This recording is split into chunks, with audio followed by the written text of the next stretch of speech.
Hello, everyone. Welcome back to this week's episode of Mocktail Minutes. This is Bailey. And this is Brianna. This week, I am drinking the chocolate element, which I've been very scared to try it with just water, but I did it with even cold water today. It actually is pretty good.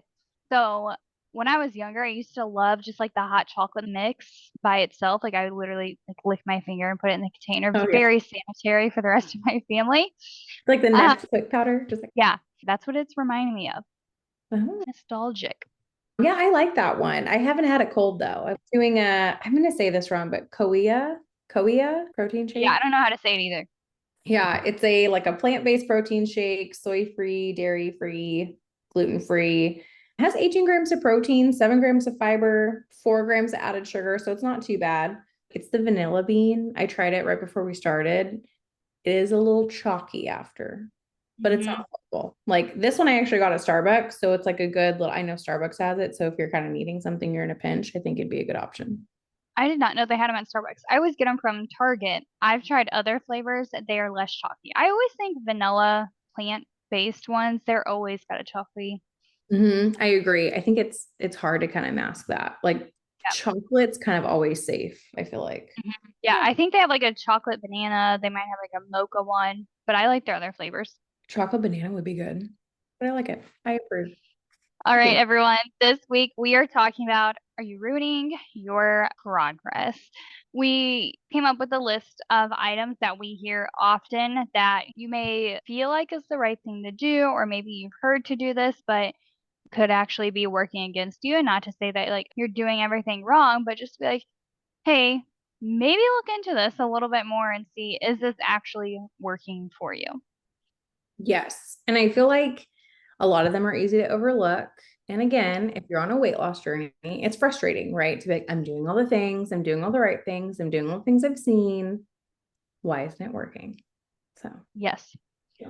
First one up on the list is relying on restrictive diets. We talk about this all the time, but at the end of the day, these extreme restrictions do lead to nutrient deficiencies, loss of muscle mass, like around 20% of your muscle mass is lost with these restrictive diets.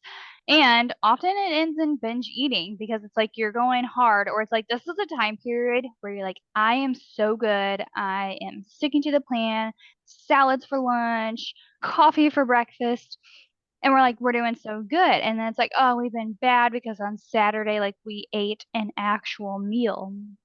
First of all, you're not good or bad, but a lot of times a period of restriction often ends in a period of binging because Mhm. you're hungry. It's your body's natural response. So instead of focusing on these really restrictive diets, what you can do instead, focus on what you can eat, not on so much like of this list of no, I can't eat these things. Allow yourself to have treats in moderation so that you're not in this like last supper mentality when you do get to enjoy them, and build your meals for, yes, satiety, but also so you enjoy them. That is often a missing piece, is the satiety factor, where if you're having a salad but you're trying to decrease fat, so now you're not doing dressing, you're gonna be missing some satisfaction. I personally don't want to eat iceberg lettuce for a meal. I'd No. be so hungry. Well, yeah. And then you're going to be like, okay, what can I have? I'm just really craving something. And then you're Mhm. like just thinking about food and wanting something delicious. And eventually you cave because it's a normal response. And then you feel horrible, rinse and repeat. It also, we've talked about this at like ad nauseum, but it lowers your metabolism. So while it might feel like, okay, I'm having that instant gratification, you're really kind of biting yourself in the butt. The next thing is underestimating liquid calories. And there's a lot of things that are like, don't drink your calories, which again, like I'm drinking a protein, right? It has calories, but it's okay, right? I'm using it as a snack. I need it.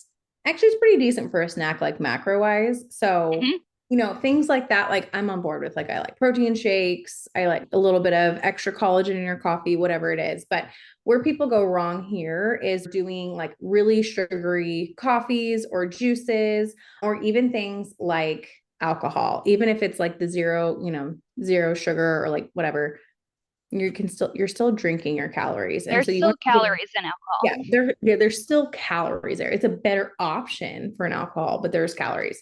And where I see people going really wrong with this is like not realizing how much sugar or how much fat or stuff is in drinks, and then they're pairing it like with a meal. So then their meal is that's just much larger than they thought, or they're having it like between meals, and then it's like, well, now your blood sugar is a little bit out of whack between meals. So kind of just building awareness of like what is in the things that I'm drinking, and knowing that those aren't really going to fill you up. So the majority of your calories should be from food sources.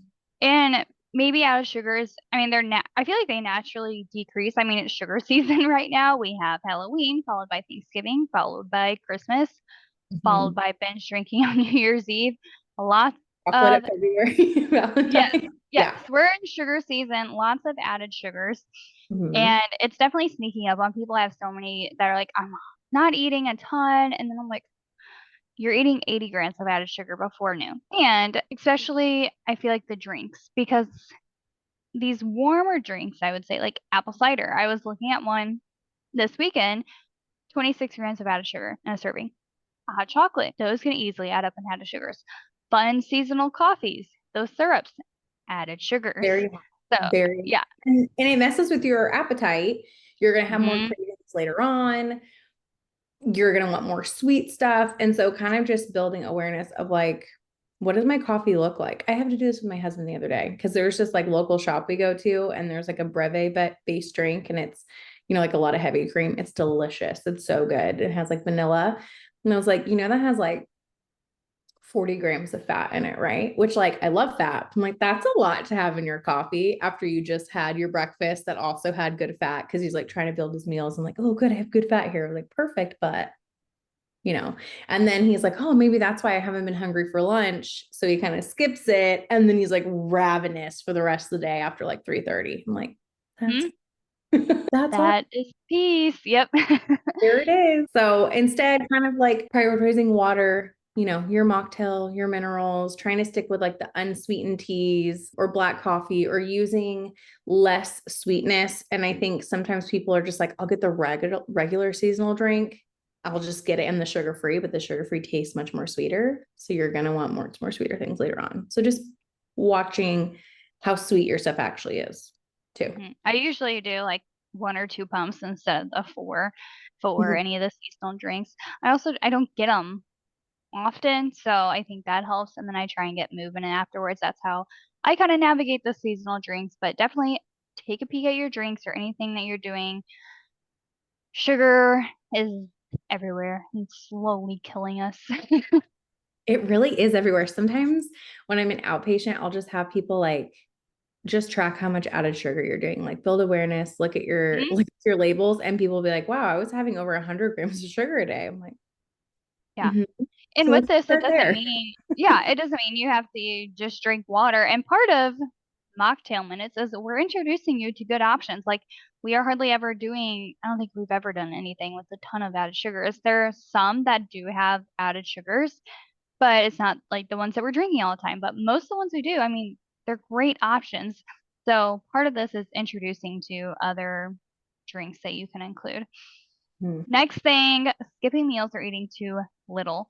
It We've got to stop doing this. It's going to lead to overeating later in the day and slow down your metabolism. Save your calories. Again, it's going to usually end up in just eating more later on. So start your day with a high protein breakfast, stabilize your blood sugar, curb your hunger with food. We're always looking for an appetite suppressant. Hey, food, it's a great appetite suppressant when you feel your Yeah. body. Your hormones are calmed down.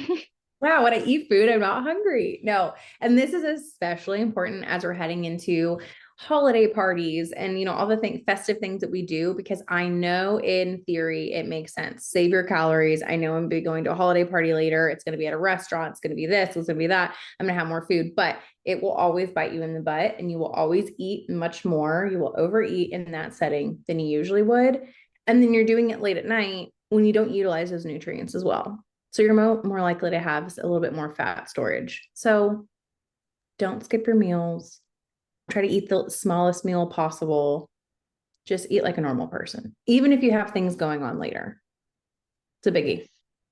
Next thing, not prioritizing your protein kind of goes along with, well, like the calories a little bit because I would say our professional dieters, they're really good at counting calories, but I'm more concerned about the quality over the quantity of calories. Low protein intake is going to decrease your muscle preservation and you're not going to feel as full and satisfied. So, Mhm. minimum for adults, 30 grams of protein. That is going to be how you can shake your money maker because you're going to actually like build a butt then. Yeah. You're going to preserve muscle. And also, we've talked about this again. It's going to make you feel satiated. And so, if you're a person that's like, how am I going to be around all these fun foods? Well, if you feel satiated and full, you have a much easier time with portion control. And so, a lot of times I'll work with people and they're like, what do you mean I don't have to count calories? Like, I would much rather you just focus on protein because I know, well, protein and a little bit like check in with yourself. Am I just eating now because I'm like eating out of habit? I'm just like socializing eating. Like, no, if you focus on your protein, you are more likely to keep your other macronutrients in check. That's just the reality of it. And I feel like it's less stressful too. And make protein easy. Hard boiled eggs, deli meat, beef jerky, beef sticks, turkey sticks, edamame, Greek yogurt, protein powder. There are literally so many options to make protein easy. We have to stop with the idea that protein is too hard, so we're just not going to do it. That's just an Mhm. excuse you're giving yourself. Yeah. And if you're like at a party or at a restaurant, at least the size of your palm, Hmm. at least. That's like a good visual. Okay, how do I know? Because that always pops up too. People are like, well, how do I know what I'm eating? I just don't know. I'm like, all right, well, that's a valuable tool, at least the size of your palm. And when I tell people that, they're like, oh my gosh, really? Like your palm without your fingers, but still, Hmm. it's a good judgment. A little bit more is probably better, whatever. The next thing would be neglecting sleep. So we have a whole episode on this, but poor sleep disrupts hunger hormones. It intensifies crazy cravings. It makes it harder for you to stick to those more healthy choices. And you are a little bit more insulin resistant the next day, which just means your blood sugar is a little bit harder to control. That's where you have that ups and downs. You are going to want to eat more. You're going to want to have more carbohydrates, more sugar. It's just going to be harder. So this is a big one I see, especially with the time change. And it's so crazy, like how much 1 hour can impact you, but it can. So at least 7 to 9 hours of sleep per night, really trying to do all you can do to do that. And for some people, I'm like, this is your only goal. Like you have to get your sleep under control. Don't ignore it. Hmm. A non-negotiable, like sleep is so important. We have got to stop just letting it fall behind and feeling like we have to skip sleep to get a workout in because we end up in a worse place than when we started. And I know this because I've seen it happen time and time again. Yep. Agreed. Next thing, overestimating your like calories burned. So this is another reason I don't really love calories. I know some programs, they like give you your calorie recommendations, but then they're like, oh, if you go walk or do a workout, now you can subtract this, now you get to eat more. Food, it's not just an exchange like that. We have got to, we like, No. you're going to end up with much better success when you stop just exchanging all these numbers and you start looking at food as how is this going to feel in my body? How is this going to energize me? How is this going to work for my bowel movements? How is this going to like keep me full? So many other things rather than how many calories does it have? Because again, that quality is what's going to matter more. And if we're, let's just say, for example's sake, that we're just going to focus on calories. So then we get our Apple Watch and we're like, okay, I ran and I just burned 121 calories. It's not completely accurate. Sorry to burst your bubble, but that doesn't mean, okay, now go eat 121 calories and it's like nothing happened. It doesn't work that way. Our bodies are not that simple. So give your body a little bit more credit and instead track your workouts and progress beyond just your calories burned. So what I mean about this, like, look, are you lifting heavier weights? Do you have improved endurance? Do you feel stronger? That's going to Mhm. make a difference. And also just incorporating just non-exercise activity all throughout the day with walking, housework, playing with your kids.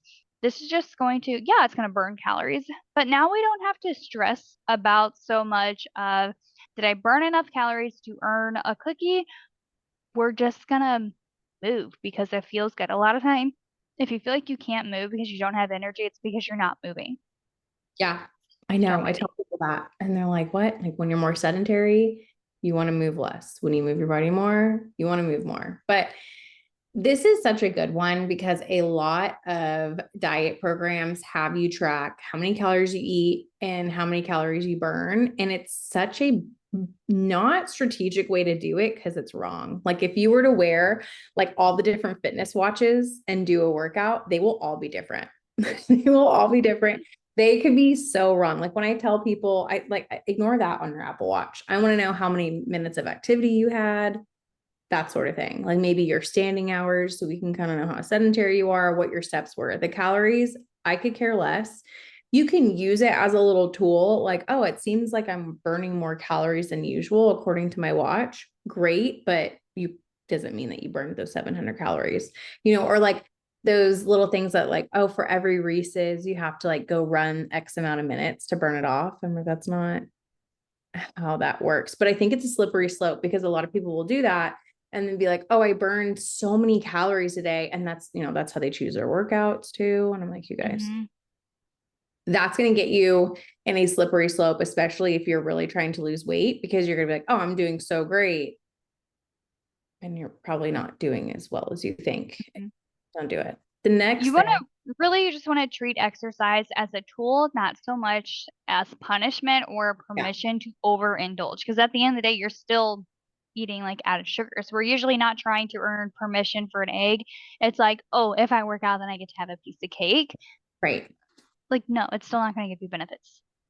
No, and that's not how it works. And I wish it was. Honestly, if it worked that way, you guys, everybody would be exactly where they wanted to be. Because that's a Hmm. very good way to do it, but it doesn't. The next thing would be ignoring portion sizes. So, and this goes for all food. And I think sometimes we think like, oh, it's like healthy food, but even healthy food in excess can cause some weight gain. So, really understanding like what is a portion size. And so, for a lot of people, that's again building awareness. Like maybe look at your food labels, maybe like Google what is a serving of an avocado, right? Things like that so that you just kind of know, oh, okay, yeah, I am having 11 grams of fat from that avocado as opposed to like 22 that you may be having, right? Stuff like that. But I Hmm. think just understanding what a portion is, right? And knowing that, like, okay, just because that's a portion size doesn't mean I have to stick with that. But I know that if I'm eating less, it's less than that. Or if I'm eating more, it's more than that. Like using it as a tool to gauge how much am I actually taking in, you know? You But can overeat on protein or any food. It's like, especially things like avocado, it's a great healthy fat. Yeah, if you eat too much of it, anything in excess can cause issues or cause weight gain. So being mindful of it, especially with those calorie dense foods, like your nuts, oils, seeds, your salad dressings, things like that. Again. And sometimes this is where maybe you need to measure something out. Again, not that you need to always be doing that forever, but sometimes people really truly don't know, like, what does a tablespoon of avocado oil look like? If you don't, or some in a tablespoon, and so you could visually see, because I see that all the time. And this is where the people on the internet will be like, it's calories in, calories out. And if someone, they're truly not counting their calories right, I'm like, well, they're probably not overeating like 1,500 calories a day without noticing it. Like I don't think they're using that much ranch, you know Yeah. but it is very easy to do. So, and again, this is if you're that person that's been overestimating your calorie burn and underestimating your portion sizes, that's a biggie. So, Hmm. mhm. The next one, eating too quickly. So I see this a lot at lunch, especially with my busy professionals. I would say lunch we eat too quickly, at breakfast we often skip. Yeah. So eating too fast, it can actually prevent you from recognizing your fullness signaling. So then it can lead to overeating. We're just distracted. It's that time when we eat lunch and it's like an hour later we're kind of hungry, where sometimes we're not actually hungry. We just really weren't paying attention to the meal. Or it's like we're trying to work through lunch and we end up eating an entire bag of chips because you're just not paying attention. Your focus is on work, not so much, okay, what am I eating? So, things that can help with that, start bringing your attention to the food. Like, this is your meal time, this is not your work time. Give your food, more attention there. Mhm. And that can look like that is what mindful eating is. You're just bringing awareness to that. And then start chewing your food more slowly. Start like enjoy your food. There's so many times where I ask my clients, I'm like, okay, what'd you eat yesterday? It's like it's the hardest question I ask everyone. I Like, stump no. everyone. Like, what'd you eat yesterday? We have no idea because we're just like powering through the day. Mhm. And then when you eat super quickly, this is where it can also, get you in trouble in terms of portions because you're eating super quick. It takes a little bit for your brain to kind of recognize, like, oh, I'm full. And then, if you're someone who's like, wow, I constantly just feel over full, this is why. And so telling people, slow down, chew your food, swallow it, don't be in a stress state, stop when you feel satisfied, wait about 10, 15 minutes, see how you feel. You'll probably be full. That's like a good way to kind of manage portions, Yeah. especially if you're dining out. Always, whenever you're around higher fat, higher carb, higher sugar foods, this is where I'm like, you need to slow down while you eat, Mhm. which is another reason why I don't save your calories. Because if you go into it, you're going to be like hangry and like You're eating gobbling so down your fast. food, like Yes. inhaling Or it. like holidays too. Mhm. Just slowing down there and not going back for seconds right away. I like to give myself a good 10, 15 minutes before I'm like, okay, yeah, I am still hungry. And that's Mhm. fine. But it's Right. like if you've been sitting there for an hour and you're still going back, like mealtime's done by an hour. You're just grazing. It's probably out of habit. Yeah. And even like that's honestly because I have Ganon on a schedule, and part of it is like he can eat, and like I will adjust his feedings. Like he'll eat between 6 and 8 hours, and that depends on like how fast he's eating it. But if he eats it really fast, and I give him a few minutes, and he's still acting hungry, like I just give him more. But he never eats for longer than 20 minutes now. Like that's Mhm. his meal timing. Yeah. I think that's important because we do that, Mhm. especially if you are, like you said, not paying attention. Or some It people are just like, gives you yeah. you got to get that digestive system break. Yeah. Or like, some people are like, oh, I do eat lunch, but it takes me an hour and a half because I'm busy. I'm like, nah, don't do that. Hmm. The next one is a biggie. It's relying solely on the scale. So the scale does not show you the whole picture. It doesn't tell you how much muscle mass you have or water retention, and it can be very discouraging. So instead, track your progress with measurements, maybe progress pictures, energy levels, how your clothes are fitting, etc. I will say this is something almost like 90% of the clients I work with one-on-one always see changes in clothes, measurements, pictures before they see changes in the scale. And I feel like this is where women really throw in the towel too early because they're like, well, I haven't lost weight, so I guess it's not working. And it's like, but you were having body composition changes, but the scale Hmm. really does mess with your head. Like that number Oh my really gosh, yeah. affects us. And even if you're like, no, it doesn't, it does. So like do not, and I'm not fully against using it as a tool, but if you're like, I'm getting on the scale every single day or multiple times a day, don't do it. I would say like maybe once a week, really, but it should be relying on other things and the scale should be the last thing. That's such a biggie. And if you are constantly getting on the scale and correlating it to like, oh, it's lower today, but I ate less yesterday, or it's higher today and I ate more yesterday, that's going to dictate how you do your nutrition, how you work out, all those things. And you're going to stay in this like never really fully making progress because you're just like short sighted. So that's a big one. These are all big ones. Next, yeah. They're Yeah, all big and important. they're all big. The next one, ignoring stress. So stress definitely triggers a response with how we handle food, especially like emotional eating, and it does disrupt your hormones that are used to regulate your appetite. So when it Mhm. comes to stress, you got to get in the habit of using relaxation techniques like the deep breathing, the meditation, even like working out is a stress reliever if you're doing it the correct way, or it can also be a stress causer if Yeah. you're overdoing it. You want to create like a self-care routine, and that's not like getting your nails done. Like self-care is just something that you genuinely enjoy that is taking care of your body. So Mhm. it can be just like spending some time with your family, like just soaking up the love there. It can be a new hobby. It can be reading. It can be meal prepping. I think that can be a form of self-care because it's giving giving your body some care. Yeah. Anything like that, just whatever is going to help you. And it can also be helpful to identify any emotional eating triggers and find alternatives. Like, can you redirect yourself to a walk, to journaling, to like an herbal tea or something? So it's not always, I'm stressed out, I need a cookie type feeling. We have other mechanisms to identify and handle the stress. Yeah, especially if your stress management, like you said, is emotional eating or like alcohol. Like I've had a hard day, I need a glass of wine, and I get it, right? But at the same time, is that serving you? So when you think of stress management, think, am I doing something to prioritize myself today? Yeah.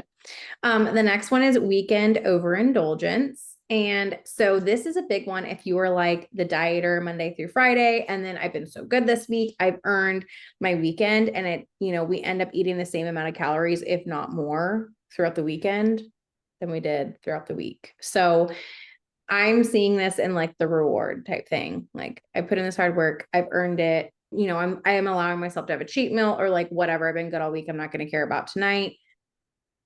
That is like a slippery, slippery slope because then it usually leads to the rest of the weekend not being great. And then you're starting over on Monday. So just being mindful. And then even if this isn't you, you're like, no, I haven't really been doing that. Like I just, whatever, but you dine out more on the weekend, you move your body a little less on the weekend, you just have much different habits on the weekend.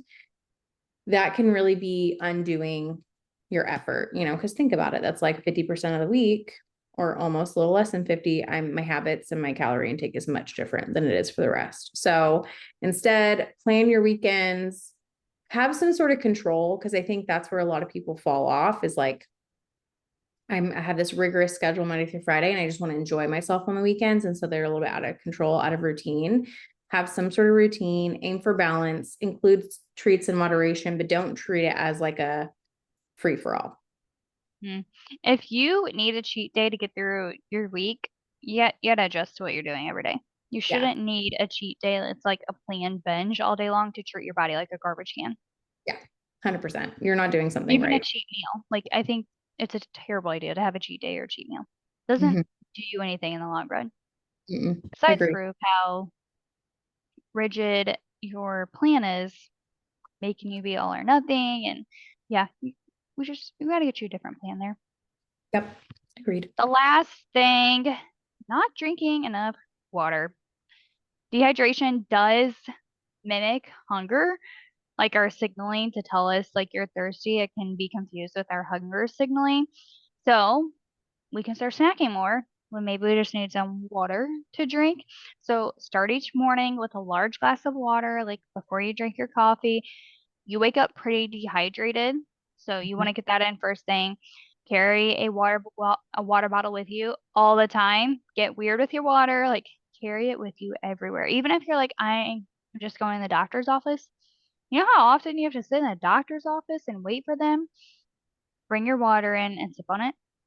And then Yeah. yeah, you can also, if you want to jazz it up, like add lemon, add cucumber, add mint to it, add berries, just to kind of give it a little pizzazz, and that is totally fine too. But you want to drink water consistently throughout the day, not just let's chug 40 ounces at noon. Yeah. And I used to have a friend that I hiked with all the time, and she'd always make fun of me because I always brought like a big water bottle. And she's like, why are you doing that? I'm like, I have this fear of running out of water and needing it. She's like, I think it'll be okay. I'm like, no, it won't. I Will can't leave. not be okay. I need to bring it. I'm going to be thirsty. But this is where I like the idea of getting when you in the morning before you have your coffee, have some water because you do wake up dehydrated. Coffee also dehydrates you. And if you're the type of person who's like, I sip on coffee all morning and then I don't really have anything water to drink wise until the afternoon, this could be leading to some snacking. Like you're just catching up on hydration. So I don't think you should be like, oh, instead of a meal, have water. But yeah, if like you're like, no, my meals have been pretty balanced today. I don't know what's going on.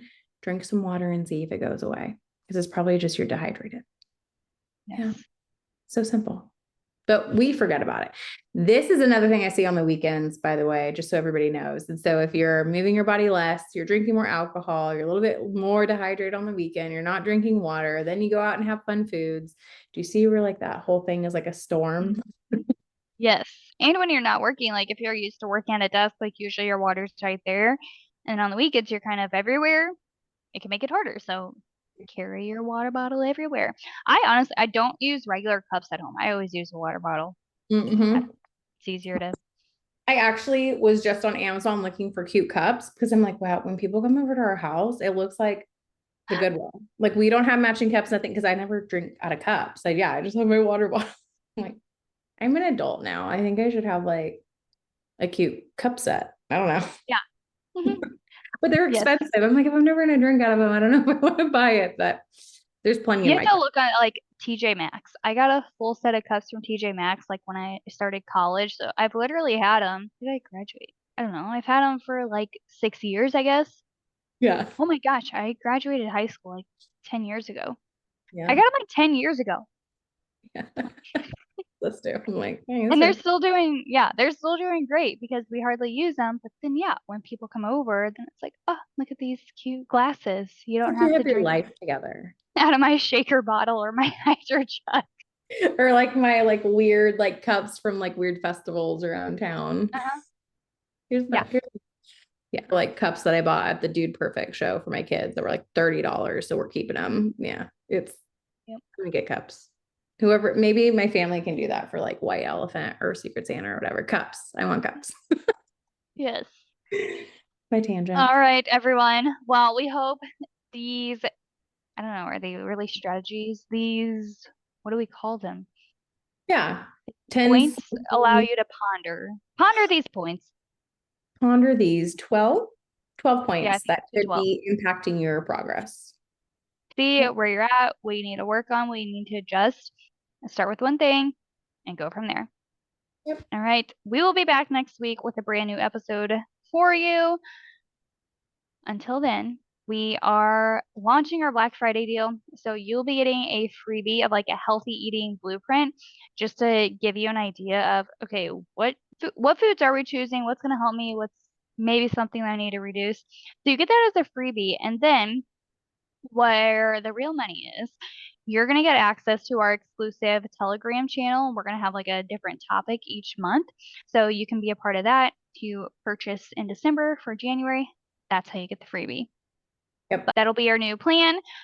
You're going to have a new Telegram topic every month. So you can renew it or you can come in and out as you please. It's really up to you. Yep. That's what we're doing next. Big things in 2025. Yeah. Ew, 2025. Yep. I'm excited So for it. yes. All right, everyone. We will talk to you next week. Have a great day. Bye. Bye. I don't know why I'm quiet, like as if like you can't cut this part out. I'm like